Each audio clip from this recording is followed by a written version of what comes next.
I said, open your chest up. He opened his chest. I said, stop beating on your chest. One young man came to me.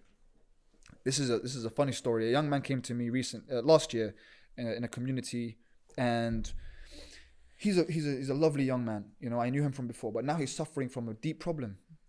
And he's telling me, Sayyid, I want to see you. So I had office hours, but he couldn't come to the office hours because he had no one to drop him off. So I was like, why can't you drive? He's like, I can't drive anymore. So I'm like, what are you going through? So then one day his dad brought him. He's a 23, 24-year-old man. He comes to the masjid. He sits down with me. I'm like, what's going on? He sits and he starts crying. I'm like, what's going on? And he's like, I have a big problem for last year. I can't leave my house alone. Why? What's going on? I can't leave the house. I need someone to be with me. I can't drive on my own. I can't walk outside on my own. I'm always going through anxiety. I'm always going through all these problems. I'm looking at him and his shoulders are bent over like this, and he's just looking down. He's crying, and he starts telling me about his addictions, spiritual, problems that he has, and addictions, and he can't get over them, and he feels like he's just going to go to hell. And he's such a beautiful young man. You know those people who are just so spiritual deep inside, and they take any sin so seriously, but he's taken it to the point where it's completely destroyed him, right? And I'm looking at him, and he's waiting for some spiritual advice. And he's reading up on these legends, mystics like Sheikh Bahjat, and how to be, and you're 23-year-old, you're trying to be Sheikh Bahjat at 70 years old. It's not easy. That's why I say Hawza can destroy young men who go to Hawza that don't know what they're getting themselves into, can destroy them when it makes you think that you have to beat Imam Khomeini at 20 years old, right?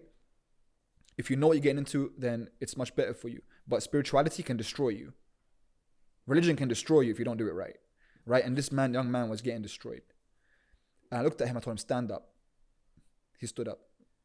I said, open your chest up. He opened his chest. I said, stop beating on your chest. And he started beating. He's like, Sayyid, this feels kind of arrogant. I'm like, yeah, good. Start walking around the room with your hands out. And he was feeling stupid. And yes, it looks stupid, but it's not.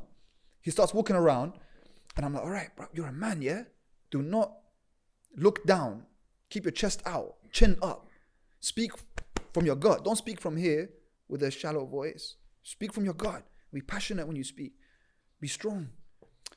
I said, I'm going to give you objective every day to walk just 5 minutes around the house like this. And he's like, oh, I don't know if I can. I'm like, look, 5 minutes, man. That's it. That's what I want from you. 5 minutes. And you're going to work out every day. You're going to work out. You're going to use some dumbbells in your house. You're going to work out. You're going to pump. You're going to get some muscles. And you're going to do this. And he said it felt wrong because, it didn't feel humble. And I was like, no. Do not misunderstand. We're not people who just walk around like this all the time. And you have certain personality types that maybe are more humble. That's okay. But not everyone has to be some brute, right? But everyone has their own body type. Everyone has their own, disposition. But at the same time, we all have these archetypes in common that we need to find equilibrium for.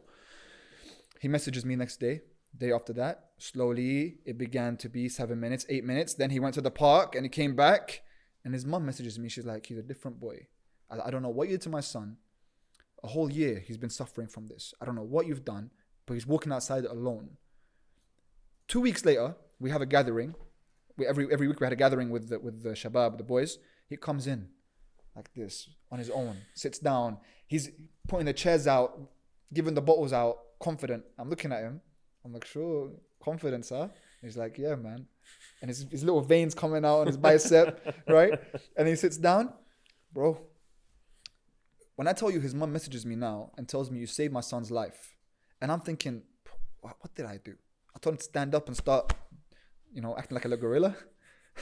I didn't do anything, but I'm just trying to make him tap into some masculine energy. That's it. That's inside him, inside all of us. That's it. He's married now. He had an issue with finding a woman, didn't know how to speak to a girl. A few months later, you tell him just go up to a girl and beat your chest. Yeah, that's the way. No. Remind me never to come to you for advice. He became confident. Yeah. He became confident enough. He realized, obviously, it didn't end there. That wasn't the solution. There was a lot more to it. But I'm trying to give you the base of it was to tap into the warrior inside you that gets suppressed. Because you suppress it, you start going through these destructive emotions.